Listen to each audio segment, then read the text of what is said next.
نگاہ مرد مومن میں بدل جاتی ہیں تقدیریں، گر ہو ذوق یقین پیدا تو کٹ جاتی ہے زنجیریں۔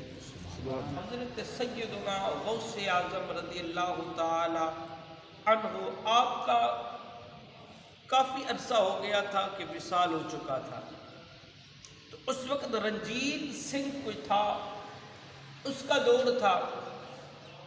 تو ہندوستان میں یہ ایک واقعہ پیش آیا، ایک نام نہاد مسلمان شخص تھا، بظاہر تو مسلمان تھا لیکن وہ تھا منافق، بے ایمان شخص تھا۔ تو وہ کسی ہندو لڑکی کو دل دے بیٹھا، عاشق ہو گیا ہندو لڑکی پر، عاشق ہوا نا، تو ایک وقت آیا کہ اس ہندو لڑکی کا جو شوہر تھا وہ اپنی بیوی کو میکے چھوڑنے جا رہا تھا، اس کے ماں باپ کے گھر ملوانے جا رہا تھا یا چھوڑنے جا رہا تھا۔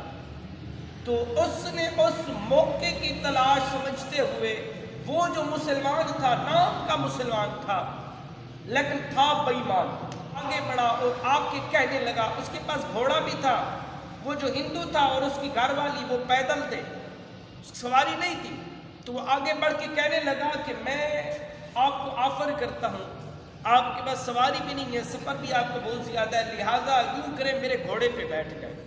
تو وہ کہنے لگا نہیں، ہم ایسا نہیں کر سکتے، ہم خود چلے جائیں گے۔ تو وہ کہنے لگا، ہمدردی جتانے لگا، اچھا تو نہیں بیٹھتا تو نہ بیٹھ، اس عورت کو میرے ساتھ بٹھا دے، اس عورت کو میرے ساتھ بٹھا دے۔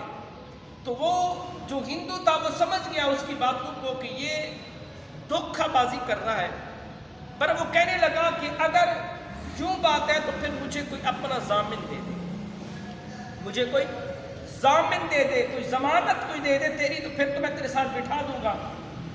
تو وہ کہنے لگا کہ اس جو ہے جنگل کے اندر کون ہے، نہ کوئی شخص ہے، نہ کوئی ایسا جو ہے دور دراز سے کوئی گھر ہے جس کی میں تجھے لے آؤں اور ضمانت دوں۔ تو وہ عورت سن رہی تھی، وہ کہنے لگی، اچھا یوں کرو، مسلمان 11ویں شریف پکاتے ہیں، 11ویں شریف کرتے ہیں، اس 11ویں والے پیر کی ضمانت دے دو۔ تو وہ کہنے لگا ٹھیک ہے، لیکن وہ اندر سے منافق تھا، بے ایمان تھا، اب وہ جانتا نہیں تھا۔ اس نے کہا ٹھیک ہے، 11ویں والا پیر ضامن ہو گیا۔ تو وہ ہندو تھا، دیکھے ہندو ہے، اس کو یقین ہے کہ 11ویں والا پیر اگر ضامن بن گیا تو بات بن جائے گی، لیکن ہم مسلمان ہیں، ہم ڈگمگاتے ہیں، پتہ نہیں ولی کچھ کر سکتا ہے کہ نہیں کر سکتا۔ حالانکہ اللہ قرآن مقدس میں ارشاد کو یمحو اللہ ما یشاء ویثبت عندہ ام الکتاب، اللہ فرماتا ہے جو لوح محفوظ پر کتاب ہے اس کا مالک میں خود ہوں۔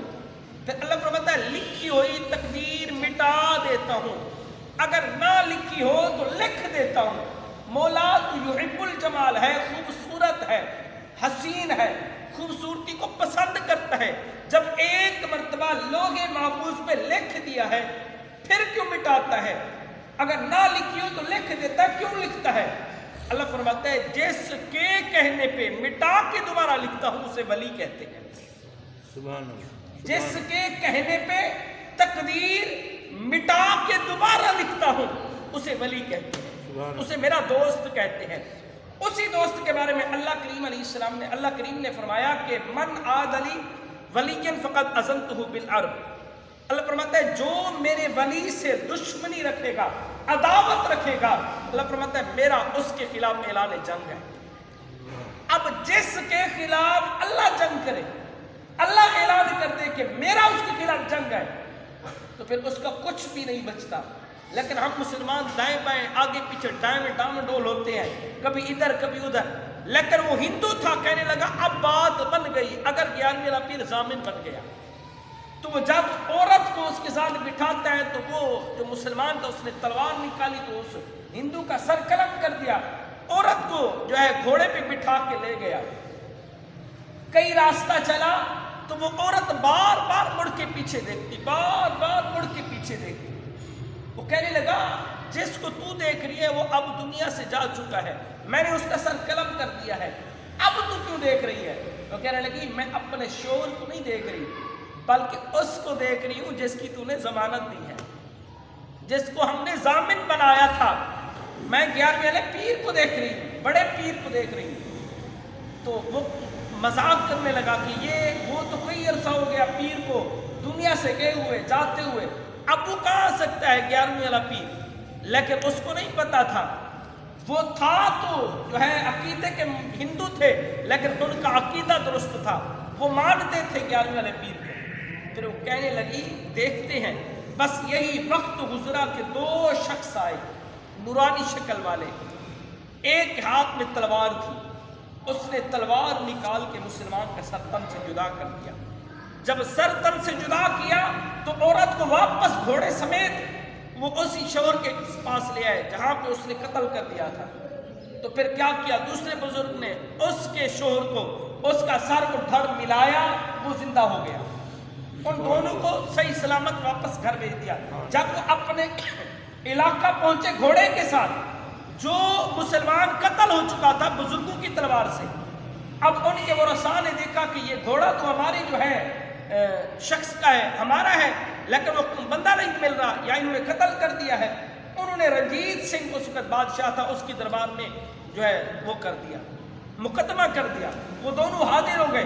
جب دونوں حاضر ہوئے اس مقدمے میں تو پھر وہ سارا واقعہ انہوں نے سنایا، یہ بات تھی، اس نے یہ دھوکہ بازی کی تھی، تو ہم نے ضمانت دی تھی غوث اعظم کی 11ویں والے پیر کی، تم ہمیں نہیں پتا، 2 بزرگ آئے، اس کا سر قلم کر دیا۔